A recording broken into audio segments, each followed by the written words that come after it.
আজ গঙ্গা পূজা। শাহপুর বাঘাখালীতে শুরু হলো 3 দিন ব্যাপী শ্রী শ্রী গঙ্গা পূজা উপলক্ষে বাউল মেলা।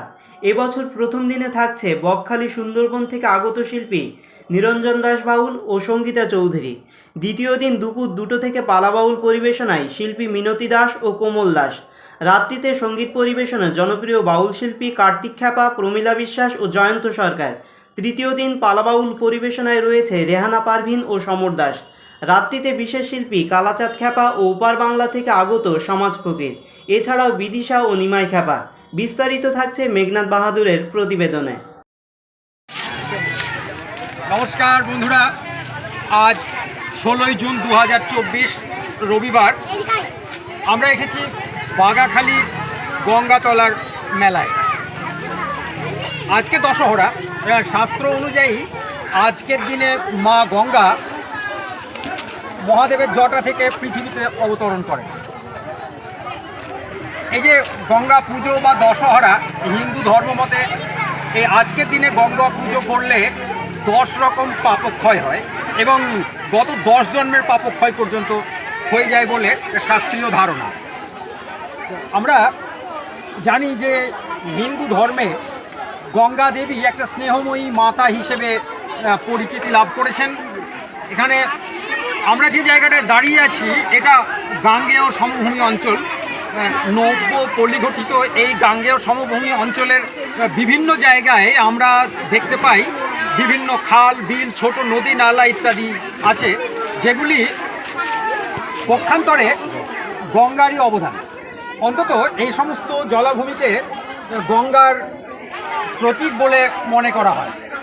তো এই যে বাঘাখালী, এখানে যে গঙ্গা পুজোটা হচ্ছে, এর ইতিহাস যদি আমরা দেখি তাহলে দেখব আমাদের এই খুব কাছেই একটা বিল আছে, যে বিলটা একসময় প্রচুর জলে পরিপূর্ণ ছিল। এখন সেই কিছুটা কমে গেছে তার স্রোতধারা। তা এই বিল এটা এখানকার কৃষিজীবী মানুষকে তাদের ফসলের জল যোগাতো এবং বিলে প্রচুর মাছ হতো। এখানে প্রচুর মৎস্যজীবী সেই মাছের উপর নির্ভর করে জীবিকা অর্জন করতে। এই ধরনের কিছু মৎস্যজীবী আজ থেকে কয়েক দশক আগে এই বাঘাখালীর গঙ্গা পুজো উদ্বোধন করে। এখন বিলের জল শুকিয়ে গেলেও পুজো কিন্তু তার প্রভাবটা কমেনি, বরং শুরু থেকে শেষ অবধি আমরা দেখতে পাচ্ছি এই পুজো ক্রমাগত তার কলেবর বৃদ্ধি করেছে। সকাল থেকে বাঘাখালী এবং তার বিভিন্ন আশেপাশের প্রতিবেশী গ্রামগুলি থেকে ভক্তরা এখানে পুজো দিতে আসছেন। আবার কিছু কিছু মানুষ আছেন যারা হয়তো কেবল বিকেলবেলায় একটু মেলা দেখতে আসছেন, তবে তার চেয়ে বেশি মানুষ আসেন সন্ধ্যাবেলায় এখানে সাংস্কৃতিক অনুষ্ঠান, বাউল গান, লোকসঙ্গীত ইত্যাদি দেখতে। এবং বাঘাখালী না হয়ে পাশে শাহপুর, নবীননগর, দেবনাথপুর, এমনকি তেহট্ট থেকেও মানুষজন এখানে আসছে। দীর্ঘ কয়েক দশক ধরে চলতে থাকা এই উৎসবটি কালের নিয়মে কিছু কিছু সমস্যার মুখে পড়েছে, যেমন এর স্থান সংকুলান। এই অল্প জায়গায় এখানে পুজো করে অনুষ্ঠান চালানো বেশ কঠিন কাজ। সামনের একটি মাঠে সেখানে কিছু কাজকর্ম করতে হচ্ছে। তো স্থানীয় মানুষদের এই বিষয়ে কিছু আশা আকাঙ্ক্ষা, কিছু দাবি আছে। তারা চাইছেন যে এখানে একটা পার্মানেন্ট মন্দির তৈরি হোক এবং সরকারের হস্তক্ষেপে পার্শ্ববর্তী এই বিলটা সংস্কার করা হোক, যাতে করে আগের মতো বিলে প্রচুর পরিমাণ জল থাকে এবং এখানকার সেই সমস্ত মানুষজন আবার তাদের জীবিকা উপার্জনের জায়গাটা পেয়ে থাকে।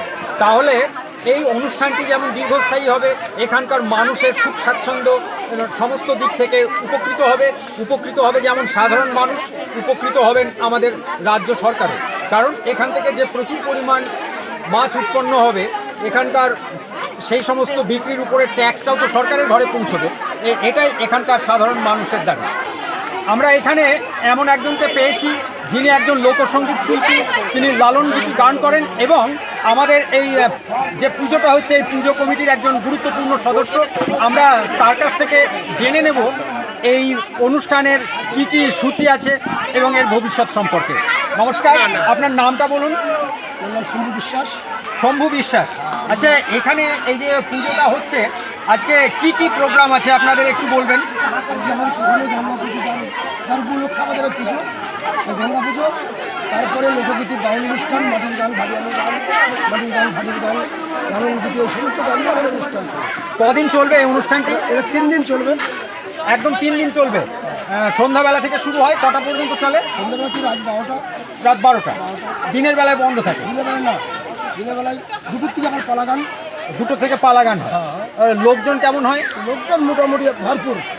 আপনি তো এই অনুষ্ঠানটা দীর্ঘদিন ধরে দেখে আসছেন, তো প্রতি বছর কি লোকজনের সংখ্যা বাড়ছে না কমছে, আপনার কি মনে হয়? বাড়ছে। লোকজনের সংখ্যা বাড়ছে এবং আপনি চাইছেন যে এই অনুষ্ঠানটি দীর্ঘস্থায়ী হোক। দীর্ঘস্থায়ী হোক, সুন্দরভাবে হোক, সুস্থভাবে হোক, এটাই চাচ্ছি। অনেক অনেক ধন্যবাদ, নমস্কার।